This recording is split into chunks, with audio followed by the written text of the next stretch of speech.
Selamat datang di channel Roman Kehidupan, channel yang menceritakan novel dengan judul Kaya Dalam Semalam. Jangan lupa like, komen, dan subscribe. Selamat mendengarkan.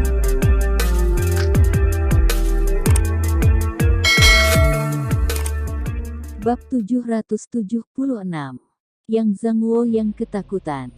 Namun, dia takut membunuh sehingga menembak kaki Qinlang. Yang membuat semua orang tercengang adalah peluru itu tinggal beberapa meter jauhnya dari Qinlang dan mengenai lapisan topeng cahaya. Peluru itu melayang dari udara tipis tidak melukai Qinlang. Ya Tuhan! Mutan itu terkejut dan mau tak mau meletakkan pistolnya, menatapnya dengan tercengang. Srek, sekelompok api emas mendesing keluar dari Qinlang. Jaket kamuflase yang dikenakan Qinlang dengan cepat terbakar menjadi abu oleh api, memperlihatkan pakaian hitam yang kuat di dalamnya dan rambutnya yang panjang dan hitam legam berkibar tertiup angin. Pakaian hitam Qinlang, rambut hitam, dan pupil hitam diselimuti api emas, seperti Dewa Matahari, Apollo.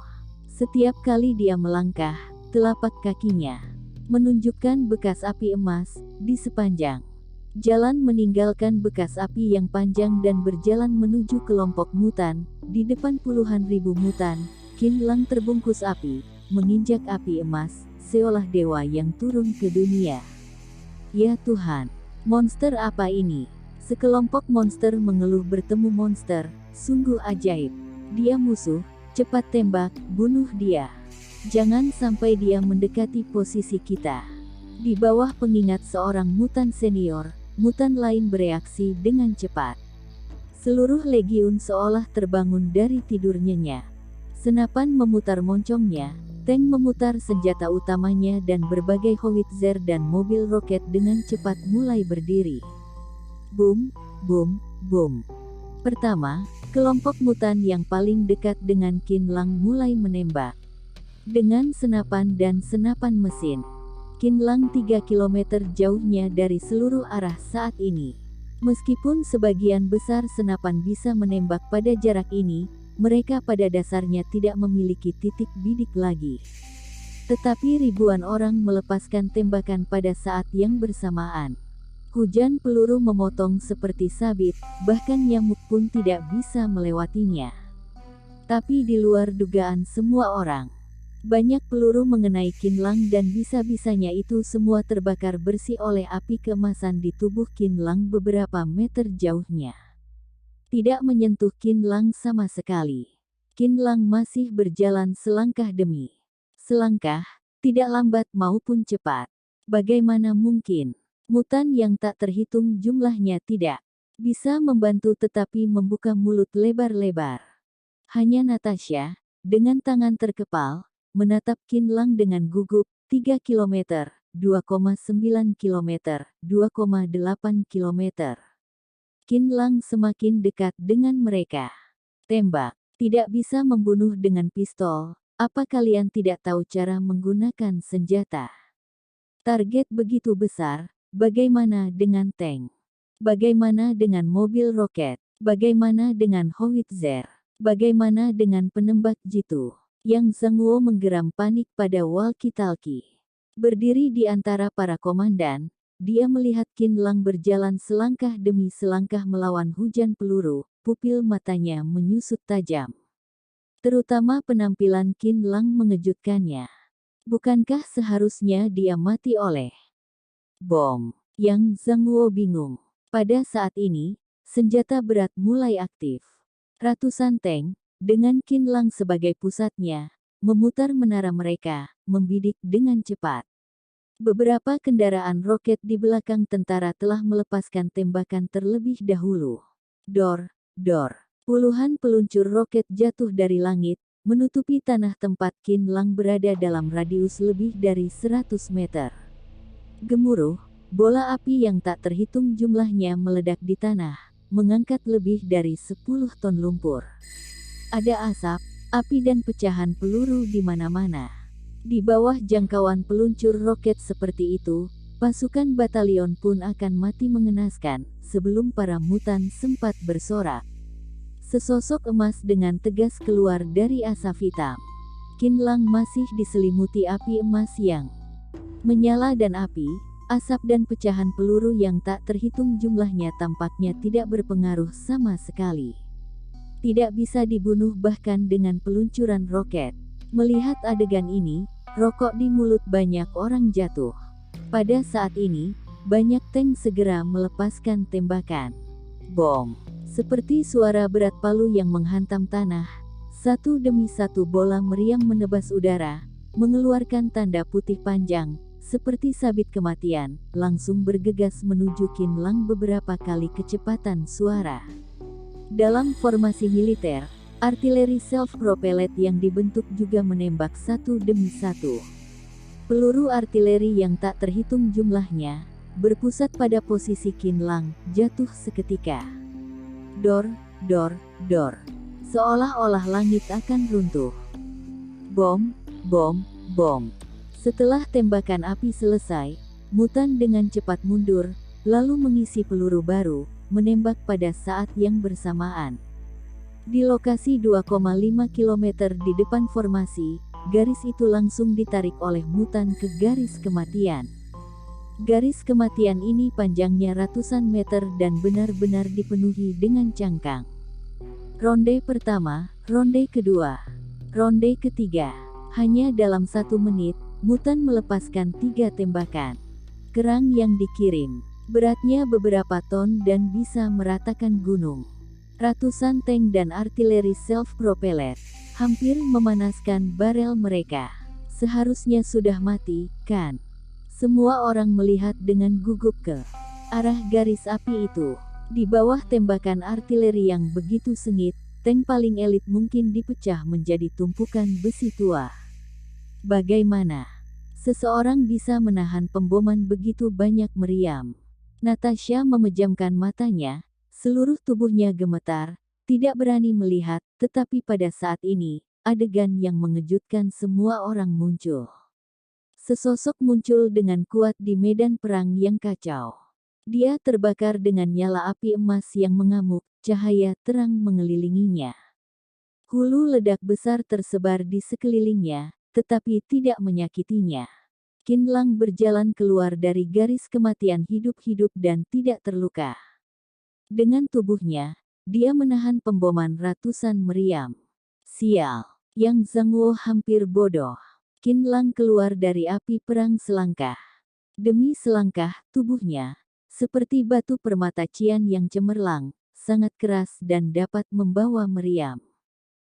Semua orang tercengang ketika melihat adegan ini. Penembak yang sedang memuat peluru pun terkejut. Para penumpang yang menonton dari samping semakin berteriak. Mereka seperti sedang menyaksikan keajaiban. Hanya Natasha yang menghela nafas lega dan merasa tenang. Sepasang mata yang indah menatap Qin Lang, melepaskan cahaya yang tidak ada sebelumnya.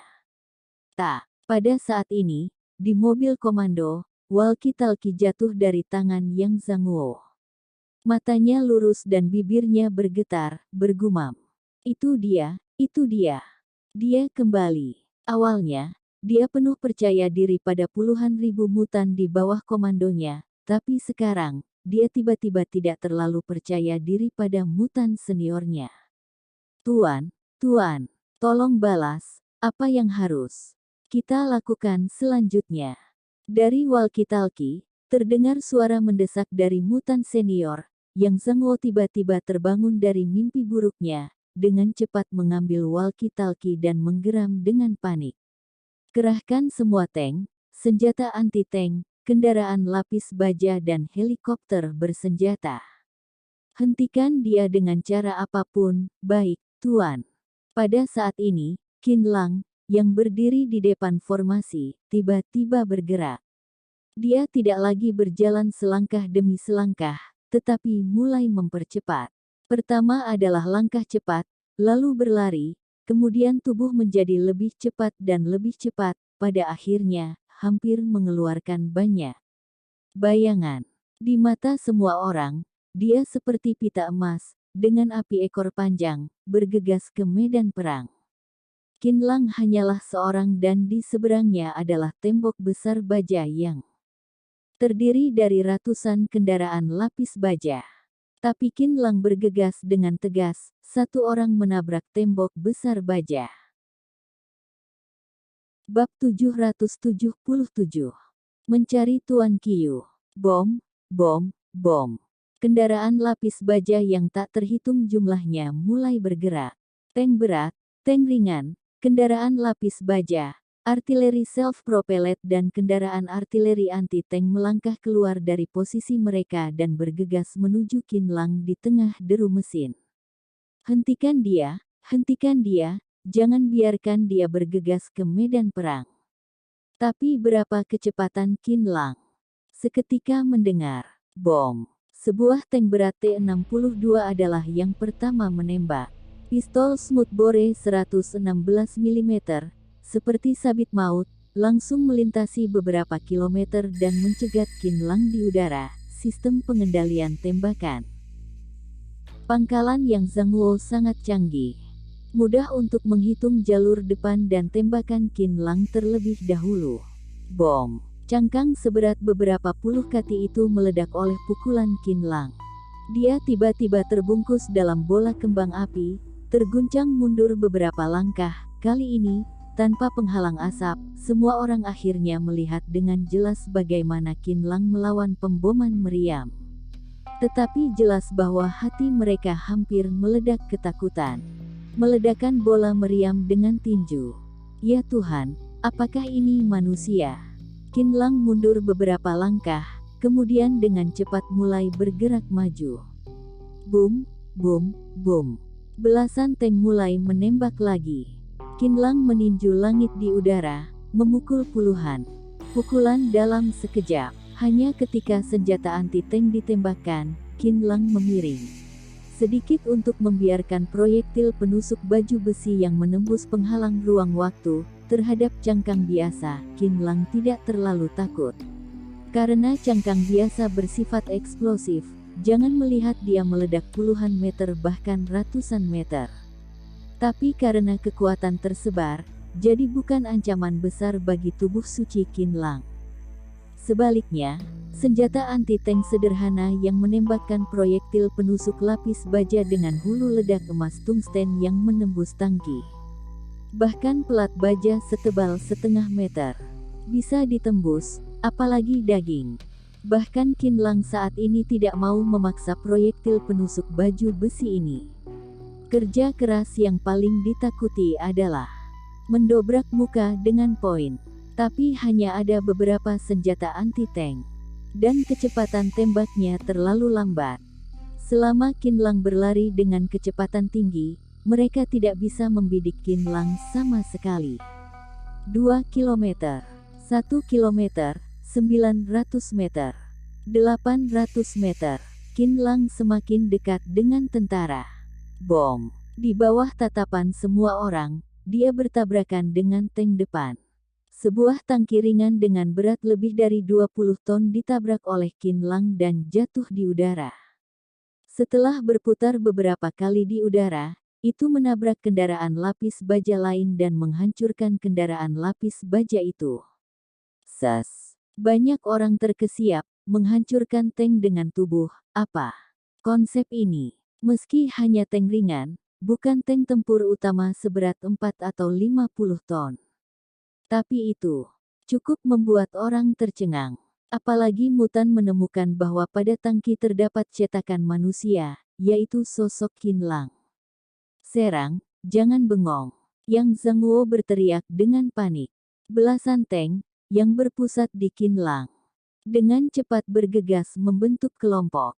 Monster-monster baja seberat puluhan ton ini akan mudah dihancurkan jika bertemu dengan mobil biasa. Bahkan truk berat pun tidak dapat menahan dampak dari monster-monster ini, tapi Qin Lang berbeda. Boom, boom, boom. Setiap kali Qin Lang melangkah, sosoknya langsung bergoyang sejauh 10 meter lebih. Sebelum meninjunya, setiap kali meninju, dia bisa menghancurkan monster baja secara tiba-tiba. Tank ringan dan kendaraan lapis baja langsung terlempar. Meskipun tank berat terguncang mundur beberapa langkah, daya tembus besar. Mereka langsung mengguncang anggota kereta sampai mati. 1 langkah, 2 langkah, 3 langkah. Qin Lang mengambil 10 langkah dan meninju 10 kali, menghancurkan 10 tang. Tapi ini baru permulaan. Boom, boom, boom. Monster baja hancur di bawah tinju Qin Lang terlepas dari kenyataan bahwa supir tank-tank itu jatuh seperti orang gila dengan mata merah. Peluru dan peluru artileri yang tak terhitung jumlahnya jatuh ke Qin Lang. Dia bahkan tidak peduli, mengulurkan tinju begitu saja. 10 pukulan, 20 pukulan, 30 pukulan. 1 pukulan. Namun, dalam 10 menit, lusinan. Kendaraan lapis baja jatuh di bawah tinju Qin Lang. Seluruh tembok besar baja muncul celah besar. Ya ampun. Semua mutan berdiri di sana gemetar, menyaksikan pemandangan ini dengan tak percaya. Senjata yang harus mereka banggakan dengan mudah meledak di bawah tinju Qin Lang, seperti roti rapuh. Bang, bang, bang. Pada saat ini, banyak helikopter bersenjata akhirnya datang. Di antara helikopter ini, yang paling banyak digunakan adalah Mi-24. Meskipun helikopter ini dilengkapi dengan senapan mesin dan peluncur roket, namun tidak kuat, terutama digunakan untuk transportasi. Tetapi beberapa helikopter serang K-50 yang dicampur berbeda. Helikopter 1 kursi ini murni untuk serangan darat, dilengkapi dengan rudal anti-tank. Berisik. Setelah dicuci oleh banyak senjata helikopter dan peluncur roket, Qin Lang yang dipukuli mengerutkan kening. Dia langsung melompat ke tangki, mengulurkan tangannya dan menariknya dengan keras. Laras utama tangki ditarik keluar dengan tiba-tiba, kemudian Qin Lang menggunakan laras sepanjang 3 meter sebagai lembing dan menembaknya ke udara. Bom! Cahaya putih pelatihan ditembakkan dari tangan Qin Lang, langsung menembus batas ruang dan waktu, menembus 3 helikopter bersenjata di langit, kemudian melesat ke kehampaan, tidak hanya kemana ia pergi. Hululu. Helikopter itu tidak menyangka Qin Lang bisa menyerang mereka, sontak terbang ke langit seperti rusa betina yang ketakutan. Dan Qin Lang, yang tidak diganggu oleh siapapun, berubah menjadi cahaya ungu terang dan bergegas menuju seluruh formasi tentara. Ketika menemukan kendaraan lapis baja yang menghalangi, dia meninjunya. Mutan biasa, Qin Lang mengabaikannya, langsung menabraknya. Dia seperti Tyrannosaurus yang berlari liar, sekarat saat menggosok dan terluka saat menyentuhnya. Pada akhirnya, seluruh tembok besar baja tiba-tiba ditusuk olehnya. Ketika melewati kendaraan komando, terlihat Yang Zhangwo panik. Dia tidak peduli dan memotongnya menjadi 2. Menghancurkan pasukan, membunuh dan pergi dalam sekali jalan. Seperti dewa perang yang tak terkalahkan.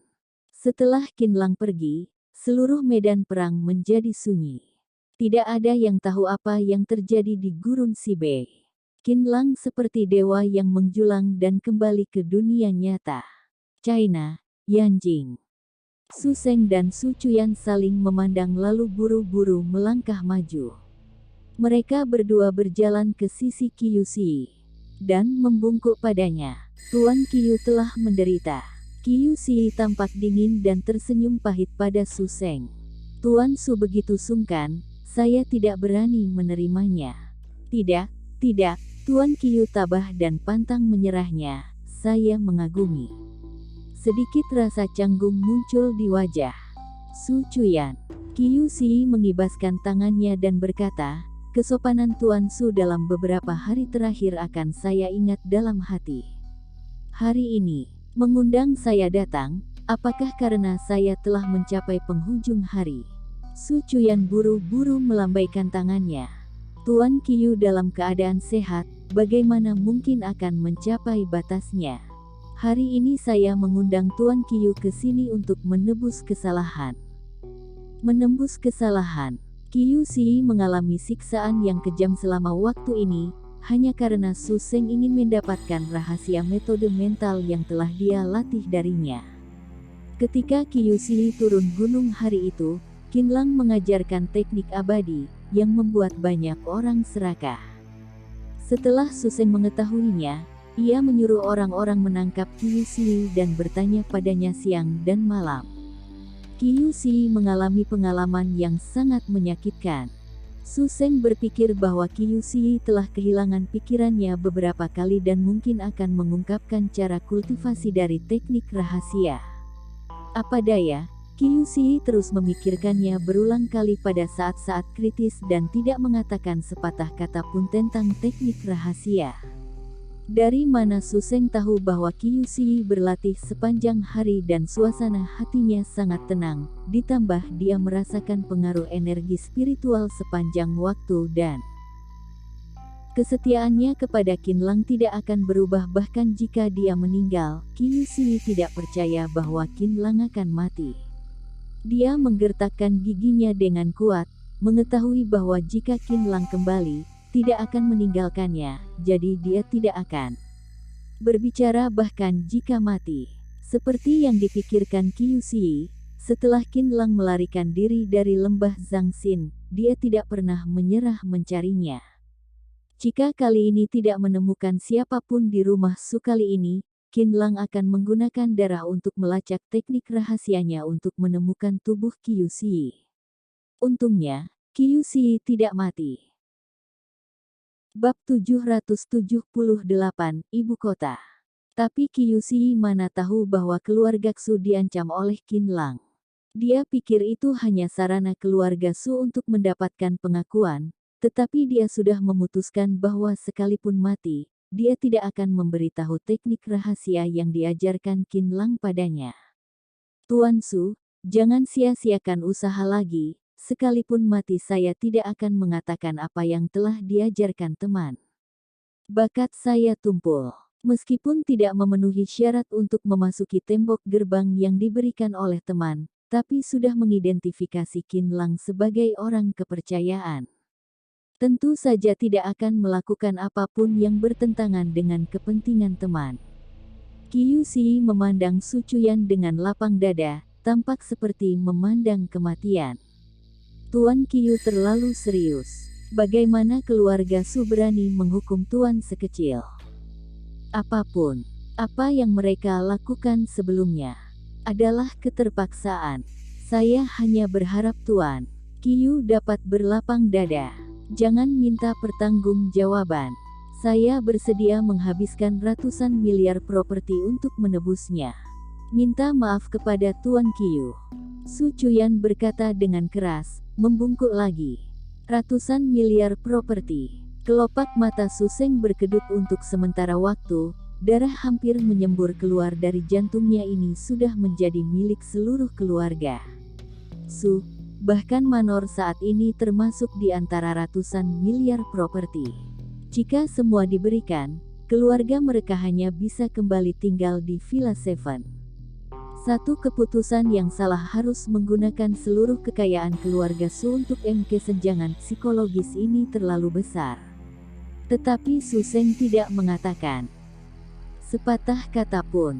Dia sangat mempercayai cucu ini dan mematuhi kata-katanya. Meskipun tidak terima, dia tidak mengatakan apa-apa.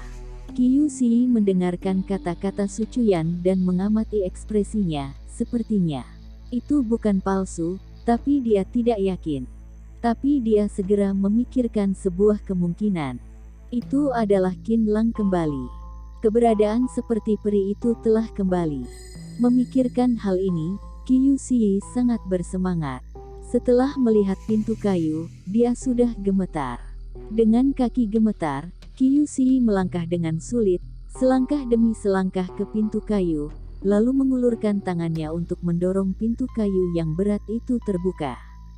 Sosok yang sangat akrab duduk di halaman, memegang cangkir batu giok di tangannya dan cangkir batu giok itu hangat. Sosok itu acuh tak acuh seperti dulu, minum teh dengan lembut. Melihat Qiu Xi memasuki pintu, ia baru tersenyum. Kamu akhirnya masuk, aku sudah lama menunggumu. Ini benar-benar Qin Lang. Hati Kyushi bergetar, berlari terhuyung-huyung menuju Qin Lang, lututnya melunak dan jatuh ke lantai. Tuan Qin, Anda akhirnya kembali. Kyushi tidak kompeten, tidak membantu Tuan menyelesaikan masalah, justru menambah bebanmu. Qin Lang tersenyum dan menatap Kyushi. Masih bisa berjalan. Kyushi mengangguk. Ya, tentu saja. Melihat Tuan, luka Kyushi bukanlah apa-apa. Qin Lang dengan setuju menepuk pundak Kyushi, lalu menyerahkan pil vitalitas kepada Kyushi. Kalau begitu bangunlah dan ikut denganku. Kyushi buru-buru memasukkan pil vitalitas ke dalam mulutnya. Pil vitalitas memasuki tubuhnya dan semua luka di seluruh tubuhnya sembuh dengan kecepatan yang terlihat dengan mata telanjang. Selain itu, Kyushi merasa esensi sejati dalam tubuhnya telah menjadi lebih kuat dalam sekejap, kultivasinya maju dengan pesat dan dia mencapai tepi seorang seniman bela diri master dalam sekejap mata. Rahmat Tuan tak akan Kyushi lupakan. Kyushi berlutut di lantai dan berbalik, bersujud berulang kali kepada Qin Lang. Kamu pantas mendapatkannya. Bangunlah. Sudah waktunya bagi kita berdua untuk berbicara dengan keluarga Su. Sambil berkata, Qin Lang melangkah keluar dari pintu dan melihat kakek dan cucu keluarga Su di luar pintu. Keluarga Saudari Yanjing, gaya yang besar, keberanian yang besar, prestise yang besar. 3 kata besar menakutkan Su Chuyan. Tuan Qin, keluarga Su sudah tahu salah, keluarga Su seharusnya tidak menginginkan sihir surgawi Tuan Qin, apalagi memaksa dan mengurung Tuan Qiu. Keluarga Su bersedia menghabiskan ratusan miliar kekayaan untuk menebusnya. Su Chuyan berkata, membungkuk lagi 90 derajat. Keluarga Su punya mata. Qin Lang menatap Su Chuyan. Dengan adanya kamu, lalu kenapa jika keluarga Su kehilangan ratusan miliar aset ini? Su Chuyan tidak berani berdiri. Tuan Qin luar biasa, keluarga Qin memiliki Anda, bahkan jika ratusan miliar aset pun tidak dapat dibandingkan. Su Chuyan, apakah kamu bersedia melakukan sesuatu untukku? Setelah Qin Lang menatap Su Chuyan untuk sementara waktu, dia tiba-tiba merasakan perasaan menghargai, hanya karena Su Chuyan memiliki bakat yang sangat baik. Meskipun dia sudah berusia 40 tahun lebih, seluruh tubuhnya luar biasa dan penuh aura. Seperti yang dikatakan Su Seng, jika Su Chuyan dapat berkultivasi, maka dia sudah dekat dengan manusia kuat tingkat dewa dan bukan tidak mungkin untuk menjadi tingkat dewa. Ini adalah bakat, ini adalah akar abadi. Orang dengan bakat dan akar abadi sangat sulit ditemukan. Mata Qin Lang saja menyukai Su Chuyan, bahkan dapat mengembangkan hati untuk menang. Bisa dilihat betapa langkanya bakat Su Chuyan. Setelah mendengarkan kata-kata Qin Lang, Su Seng terkejut sesaat. Dia berbicara tanpa daya. Tuan Qin, Chuyan adalah penerus sekeluarga Su. Jika Tuan Qin benar-benar ingin menyalahkan, hidupku tak lama lagi. Saya memberikan nyawa saya kepada Tuan Qin, hanya memohon Tuan Qin tidak menyakiti keturunan keluarga Su. Su Chuyan juga cukup bingung. Qin Lang selalu tegas dan orang-orang yang telah menyinggungnya tidak akan berakhir dengan baik. Mengapa dia tiba-tiba berubah? Qin Lang menggelengkan kepalanya dan berkata, aku menyukai kualifikasimu. Jika kamu bersedia, kamu akan bekerja untukku. Selama 10 tahun dari sekarang. Selama kamu bekerja keras, aku dapat mengajarimu sebuah metode. Ketika mendengar kata-kata Qin Lang, Su Seng tercengang. Dia mencoba yang terbaik, mencoba semua jenis konspirasi dan trik tetapi gagal. Sekarang Qin Lang mau mengajar Su Chuyan metode. Perubahan ini terlalu cepat, bukan? Tetapi Su Chuyan segera menekuk kakinya dan berlutut di lantai. Tuan Qin di sini, Su Chuyan berlutut dan terima kasih. Cepat, tegas, bakat luar biasa. Su Seng, kamu telah melahirkan cucu yang baik. Meskipun sedikit lebih tua, tapi pembudidaya generasiku dapat membuat kesimpulan berdasarkan usia mereka.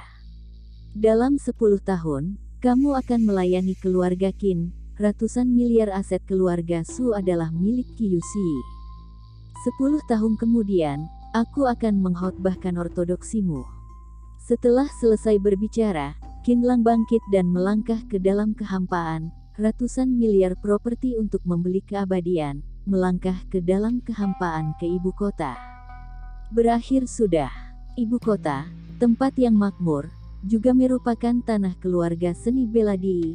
Ada banyak suara, pria tampan dan wanita cantik yang tak terhitung jumlahnya yang berpakaian fashion berjalan cepat di malam hari, tertawa dengan aura kedamaian yang tak ada habisnya. Di bar, seorang pemuda tampan yang mengenakan kemeja putih, celana jeans dan sepatu kets duduk di belakang bar, memegang segelas koktail yang disiapkan oleh bartender, menikmatinya dengan nyaman. Di sisi tangannya sudah ada lebih dari 10 gelas kosong, yang diminum olehnya sendirian.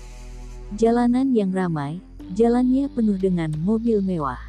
Kemakmuran itu seperti mimpi. Pemuda itu dengan pelan meminum anggurnya, memperhatikan tubuh-tubuh yang bergoyang di bar, melampiaskan hati pria dan wanita yang tertekan dan menghela nafas atas kemakmuran ibu kota. Orang itu adalah Qin Lang. Bos, berikan 2 gelas Bloody Mary. Beri pria tampan ini segelas. Sementara Qin Lang menikmati anggur berkualitas, seorang wanita cantik dengan gaun avant-garde tiba-tiba muncul di sebelahnya, duduk di sebelah Qin Lang dan memesan 2 koktail segar. Bartender dengan cepat bergerak, dengan teknik yang sangat indah, membuat 2 gelas koktail dengan luar biasa dan menempatkannya di depan gadis itu dan Qin Lang. Qin Lang menatap gelas koktail di depannya, lalu menatap gadis itu. Kamu cukup bisa minum, ya. Coba ini. Gadis itu mendorong gelas dengan buih putih di atasnya dan koktail merah di bawahnya itu. Ini enak. Bab 779. Wanita cantik liar. Qin Lang bertanya asal, mengambil gelas anggur, meminum setengahnya dalam sekali teguk dan mencicipinya dengan ringan. Matanya tiba-tiba menyala, menggelengkan kepalanya dan menghela nafas. Ini enak. Tentu saja, hari ini sebelum Bloody Mary masuk bisa membuatmu merasakan dinginnya kutub utara. Setelah menelannya bisa membuatmu merasakan suhu seperti nyala api. Nyala api naik di sepanjang perut menghilangkan hawa dingin dan bisa membuatmu berkeringat. Enak sampai ke helai rambut. Si cantik tersenyum sambil berkata, lalu mengambil gelas anggurnya, meminumnya dalam satu tegukan, menutup mulutnya, kemudian memukul dahinya, lalu dahinya berkeringat dan butiran besar keringat menetes ke bawah. Tapi gadis ini perlahan membuka mulutnya, menghirup aroma dan mengibaskan rambut basah di depan dahinya, lalu menatap Qin Lang dan berkata, mengapa kamu belum selesai minum? Haha. Qin Lang tertawa dan meminum setengah gelas anggur yang tersisa dalam satu tegukan. Kamu tidak bisa meminumnya seperti ini, oke? 1 gelas lagi. Aku Jian Yi tidak mudah mengajak orang minum. Gadis itu agak tidak puas dan berkata kepada bartender, 2 gelas lagi. Qin Lang memandang Jian Yi dengan penuh minat. Ketika 2 gelas anggur muncul, Jian Yi berdenting dengan Qin Lang lalu meminumnya lagi. Qin Lang tidak sungkan, juga minum seperti Jian Yi. Yo, tidak sangka kemampuan minummu tidak buruk. Masih bisa minum. Jian Yi mengetuk meja bar dan bertanya, anggur jenis ini tidak akan membuatku mabuk. Qin Lang berkata asal. Sial, aku pernah melihat orang yang membual, tapi belum pernah melihat pembual sepertimu. Tidak bisa mabuk. Oke, jika kamu benar-benar tidak mabuk hari ini, aku akan memberikan tubuhku. Berikan 6 gelas lagi, tidak, 10 gelas. Masing-masing 5 gelas. Jian Yi menepuk meja dengan bangga dan berkata, Qin Lang mengangkat bahu. Aku tidak pernah membual, Kalau kamu bisa tidak, wanita tidak boleh mengatakan tidak bisa. Jian Yi mengambil segelas penuh Bloody Mary dan meminumnya lagi. Qin Lang menatap gadis arogan ini tanpa berkata-kata, hanya bisa mengangkat gelasnya lalu meminumnya dalam satu teguk. Bagi Qin Lang, minuman keras ini bagai air. Setelah 3 gelas berturut-turut, Qin Lang masih tidak bereaksi, sedangkan Jian Yi sudah sedikit pusing. Kamu benar-benar baik-baik saja. Kamu tidak minum obat mabuk, kan? Tangan kecil Jian Yi yang memegang gelas keempat gemetar. Qin Lang membuka tangannya dan berkata, sudah kubilang, aku tidak akan mabuk. Aku sudah percaya. Jian Yi menggertakkan giginya, lalu meminum gelas keempat. Setelah minum, kulit Jian Yi mulai berubah dari kemerahan menjadi ungu. Raut wajahnya sudah sangat jelek. Qin Lang menggelengkan kepalanya tanpa berkata-kata. Gadis ini terlalu kuat. Koktail semacam ini mungkin bukan masalah besar baginya, tetapi untuk gadis ini, 4 gelas sudah menjadi batasnya. 4 gelas ini, ditambah gelas yang diminum Qin Lang sebelumnya, 5 gelas sudah luar biasa. Jadi Jian Yi gemetar setelah gelas ini masuk perut. Kamu belum meminumnya, kata Jian Yi menunjuk Qin Lang. Qin Lang tersenyum tak berdaya. Sepakat 5 gelas per orang. Dia adalah seorang kaisar yang bermartabat, jadi tidak boleh curang dengan seorang gadis kecil. Lah hanya bisa mengambil gelas anggur dan meminumnya, lalu meraih tangan Jian Yi yang meraih gelas anggur terakhir dan berkata, jangan minum lagi. Kamu takut? Jian Yi menatap Qin Lang dengan pandangan kabur. Qin Lang mengangkat bahu dengan acuh. Tak acuh, berkata dengan tenang. Aku tidak pernah takut pada apapun. Kamu membual lagi. Kamu tidak tahu berapa umur pejabat di ibu kota. Didengar dari aksenmu, kamu berasal dari negara asing, berani-beraninya mengatakan tidak takut pada apapun. Bualanmu ini benar-benar. Jian Yi terpesona, mengulurkan lengannya dan menyapu ke bagian atas konter. Bualan sudah habis. Qin Lang terdiam beberapa saat, berkata dalam hati, apa yang harus dia katakan kepada seorang gadis mabuk. Dia hanya menekan tangan Jian Yi dan berkata, kamu benar-benar tidak bisa minum lagi. Kalau minum lagi, kamu akan keracunan alkohol. Minum alkohol bisa keracunan. Jangan bercanda. Aku berusia 19 tahun ini. Aku telah minum selama 16 tahun dan tidak pernah keracunan. Kamu bisa-bisanya mengatakan bahwa minum akan keracunan, hahaha. Jian Yi menatap Qin Lang dengan mata mabuk dan bingung. Ngomong-ngomong, kamu benar-benar tampan. Aku tidak keracunan alkohol, tetapi keracunan pria tampan. Tampan, aku temani malam ini, oke. Qin Lang memutar kelopak matanya dan berkata dengan geli, aku tidak perlu ditemani siapapun. Tidak, aku milikmu malam ini, aku akan mengikutimu. Jian Yi mencondong ke tubuh Qin Lang, mengaitkan leher Qin Lang dengan kedua tangan dan menjulurkan kepalanya, mencari bibir Qin Lang. Qin Lang mengangkat kepalanya sedikit, menghindari wajah Jian Yi, dengan lembut mendorong Jian Yi menjauh dan menemukan bahwa tubuh Jian Yi jatuh ke belakang. Ternyata tertidur. Meskipun Qin Lang adalah kaisar bijak kuno, dia juga tidak berdaya ketika menghadapi gadis seperti ini. Dia akan membawanya ke hotel, mencari kamar dan membiarkannya tidur sepanjang malam. Memikirkan ini, Qin Lang mengesampingkan Jian Yi dan mengeluarkan ponselnya untuk membayar anggur. Tepat saat dia menekan alipai dan hendak menyapu kode, 2 bajingan tiba-tiba muncul di sebelahnya. Salah satu dari mereka memegang lengan Jian Yi, satunya lagi mengulurkan tangan dan mengambil tas LV Jian Yi. Di bar, sering ada orang yang memungut mayat seperti itu. Mereka biasanya melihat gadis lajang yang minum terlalu banyak, kemudian datang untuk mengambil kentungan, bahkan menyeret mereka langsung ke hotel, penginapan, atau bahkan rumput pinggir jalan untuk merusaknya. Itu namanya memungut mayat. Kedua preman ini jelas menganggap Jian Yi sebagai wanita lajang yang tidak diawasi. tidak hanya datang memungut mayat, tetapi juga untuk menginginkan dompet Jian Yi. Begitu Qin Lang selesai membayar, dia melihat Jian Yi dijebak oleh dua orang. Salah satu dari mereka mengeluarkan dompet Jian Yi, lantas ekspresinya menjadi dingin. "Berhenti, lepaskan dia," Qin Lang berkata dengan suara dingin. "Nak, tidak ada urusanmu di sini. Jangan cari masalah, cepat menyingkir, jangan tunda pekerjaan kami." Di antara dua bajingan itu, seorang pria dengan dua sejumput rambut pirang di dahinya berkata dengan kejam pada Qin Lang. Qin Lang mendengus. "Kalian berdua berani bermain api di depan dewa, ini namanya sedang bermain nyawa. Lepaskan dia lalu potong tangan kalian sendiri maka aku bisa melepaskan nyawa kalian."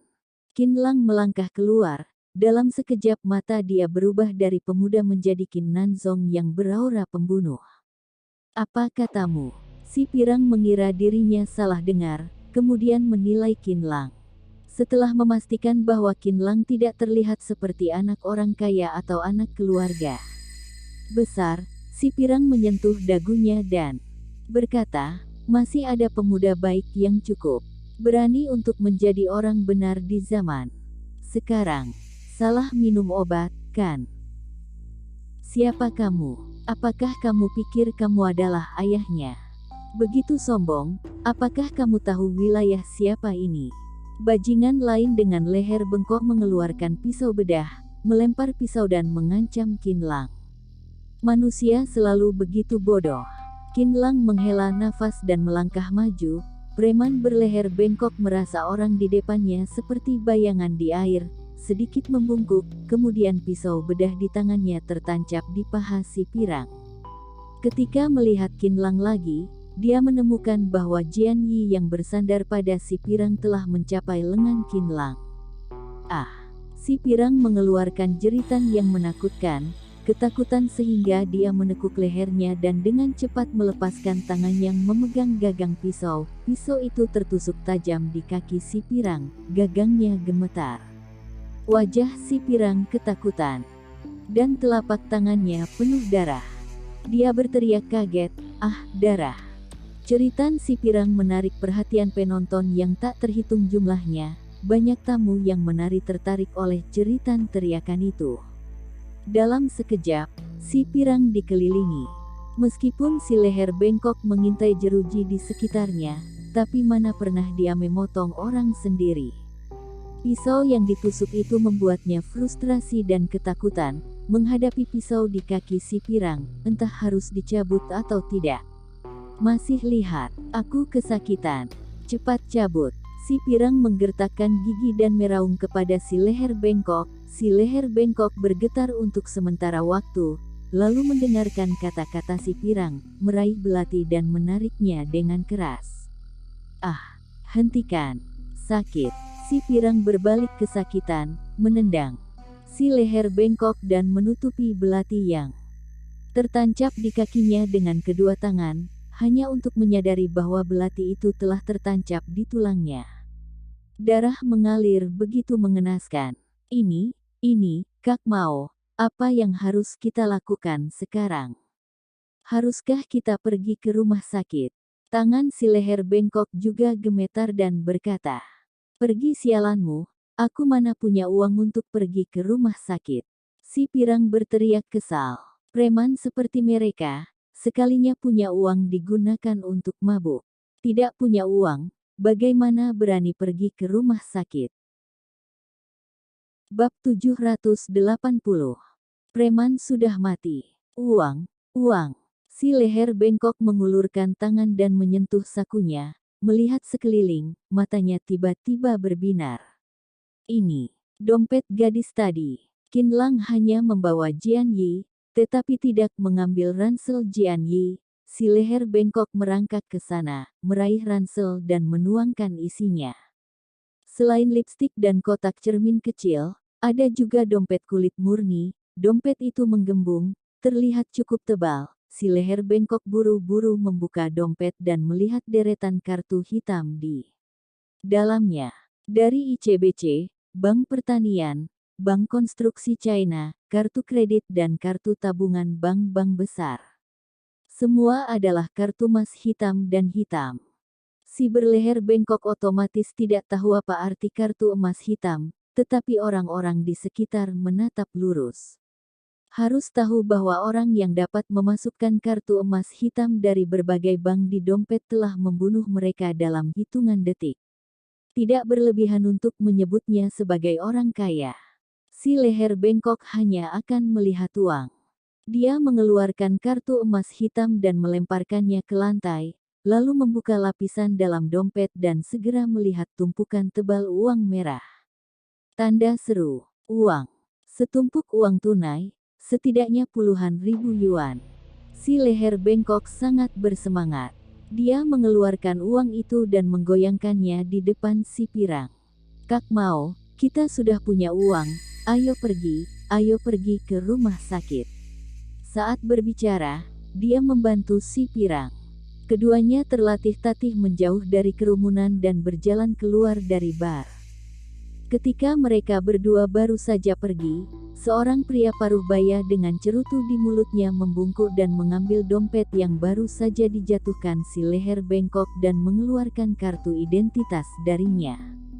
Dia melihat sekilas dan terkejut. Kemudian dia dengan cepat mengambil semua kartu hitam dan emas di lantai, melemparkannya ke bar dan berkata kepada bartender, "Suruh orang tangkap kedua bajingan itu sekarang.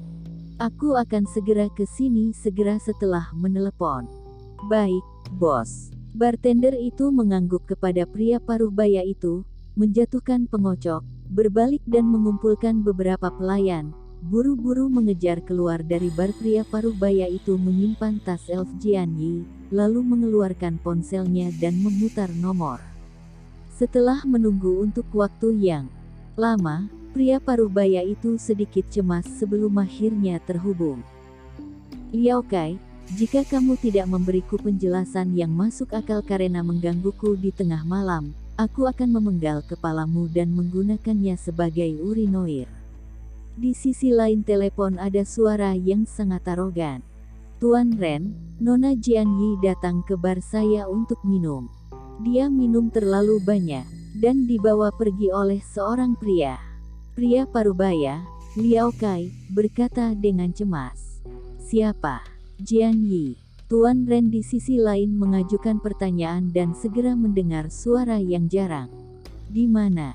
"Sial, dia dibawa pergi. Mengapa kamu tidak menghentikannya?" Liao Kai berkata dengan marah, "Saya baru saja tiba dan kebetulan melihat dua preman menjatuhkan tas Nona Jian Yi ke lantai. Saya mengambilnya dan melihatnya sebelum mengetahui situasinya." "Preman, dompet, ada apa ini? Di mana kamu?" Tuan Ren terdengar bingung dengan kata-kata Liao Kai, memaki kemudian mesin mobil terdengar di telepon. "Di barku. Saya telah menyuruh orang menangkap kedua preman itu." Liao Kai berkata dengan cepat. "Aku akan segera ke sana, kamu selidiki sekarang, kemana Jian Yi dibawa." Setelah Tuan Ren selesai berbicara, dia langsung menutup telepon. Si pirang dan si leher bengkok yang malang, baru beberapa langkah keluar dari pintu bar, sudah dicegat oleh si bartender. Kemudian dibawa ke gudang di belakang bar. Luka di kaki si pirang bahkan memadat, tusukan itu membuatnya merasakan sakit. Setiap kali dia bergerak, apalagi diseret ratusan meter, teriakan itu terdengar melalui gang kecil di jalan dan akhirnya dia disumpal dengan kain. Di samping tempat sampah, lalu berhenti melolong. Dua orang itu tidak tahu mengapa orang bar menangkap mereka. Mereka sering bercampur. Meskipun keduanya tidak berpengaruh, tapi juga terlihat. Tentu tidak menangkap mereka karena mengambil puluhan ribu yuan. Ketika kedua preman ini menunggu lama dan melihat pemilik bar, Liao Kai, berjalan dengan seorang pemuda berbaju merah muda, si pirang dan si leher bengkok tahu bahwa mereka telah membuat masalah besar. Siapa Liao Kai? Pemilik bar Canye di ibu kota, bernilai ratusan juta. Orang seperti ini, si pirang dan yang lainnya bahkan tidak dapat melihat mereka biasanya. Tetapi hari ini Liao Kai berinisiatif mencari mereka berdua, meskipun cara ini agak kejam, juga cukup menakuti si pirang dan leher bengkok, seorang pemilik bar senilai ratusan juta dolar bisa-bisanya berada di belakang pria muda yang tampaknya berusia kurang dari 20 tahun, tak perlu dikatakan lagi identitas pemuda ini, paling buruk pun keturunan langsung dari beberapa keluarga besar. Jadi ketika Tuan Ren ini bertanya, si pirang dan si leher bengkok bergerak dan gemetar, hampir buang air kecil di celana, setelah mereka berdua berkata hingga Tuan Ren mendengar dengan jelas. Senyum aneh muncul di wajah suram Tuan Ren, kemudian teleponnya berdering. Tuan Ren memberi isyarat kepada Liao Kai dan keluar untuk mengangkatnya, kemudian pergi dengan tergesa-gesa. Liao Kai membuat gerakan yang sama pada bartender di sampingnya, lalu pergi dengan ekspresi muram. Si pirang dan si leher bengkok pun meninggal di bawah tindakan yang sama dari bartender. Mati tanpa suara, kedua preman ini meninggal begitu saja. Qin Lang, yang memberi mereka pelajaran sebelumnya, tidak tahu apa yang terjadi.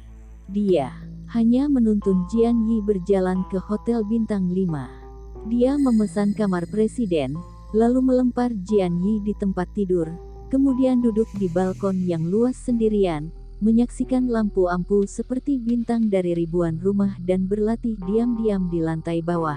Begitu Qin Lang bermeditasi dalam keheningan, suara gemerisik terdengar di belakangnya. Jian Yi bangkit dari tempat tidur dengan bingung, dengan cepat bergegas ke kamar mandi, kemudian suara muntah terdengar. Setelah beberapa saat, muntahnya berakhir, lalu ada percikan air di kamar mandi. Setelah beberapa saat, Jian Yi berjalan keluar terbungkus handuk mandi. Mungkin setelah sudah sadar, dia melihat seseorang duduk di balkon kamar. Jian Yi dengan terkejut berjalan perlahan ke belakang Qin Lang. Ketika dia hendak menyentuh Qin Lang, pintu kamar presiden dibuka dan seorang pria bergegas masuk. Xiao Yi. Orang ini bergegas masuk, melihat sekeliling dan berteriak. Setelah panik, dia melihat dua orang di balkon itu. Satu duduk di lantai, satunya lagi berdiri di belakangnya hanya mengenakan handuk mandi. Dari sudut pandang orang ini, Jian Yi yang menyodorkan diri, seperti sedang melakukan beberapa gerakan yang sulit.